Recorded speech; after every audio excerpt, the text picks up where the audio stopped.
Hello, my name's David Buckland and welcome to the second video insight for 2020. During the December half year, there was another step down in interest rates with about 15 trillion of government bonds and some corporate debt offering negative interest rate yield. At one stage there were 12 countries, Switzerland, Germany, Denmark, the Netherlands, Austria, France, Finland, Sweden, Belgium, Japan, Slovakia and Slovenia, of all places, offering negative yield on their 10-year bonds.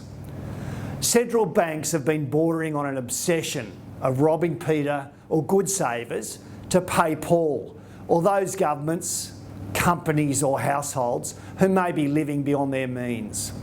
Over the decades since the global financial crisis, and despite record low interest rates, central banks continue to fight a relatively low growth and low inflation environment.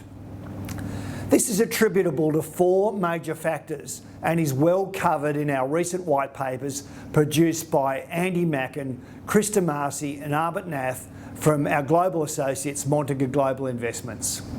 These factors include ageing Western world demographics, technological advancement assisting in cost reduction for businesses and greater transparency for pricing, high global indebtedness, which is nearing 270% of global GDP, and globalisation via the continuous shift of manufacturing to low-cost destinations, combined with the increasing supply of relatively well-educated labour from those low-cost countries.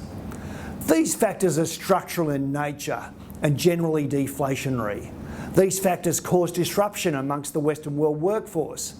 Together with casualisation and little growth in real wages, many people are logically feeling less secure. The winners seem to be those corporates with pricing power, scale advantage and low cost of growth.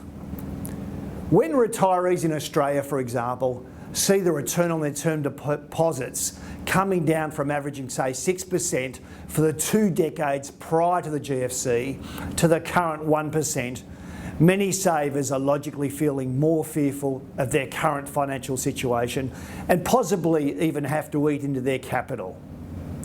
According to Rob Capito from BlackRock in the US, over US $50 trillion of cash is sitting in clients' accounts, the largest percentage of cash they have ever had. I believe the strong move in the global share markets in the first few weeks of 2020, with many major indices up between 2% and 6%, is in reaction to the consensus view that interest rates will stay significantly lower for longer. And much of that cash sitting on the sidelines will be looking for alternative home if and when the opportunity arises. That's all I have time for this week. Please continue to follow us on Facebook and Twitter. Thank you.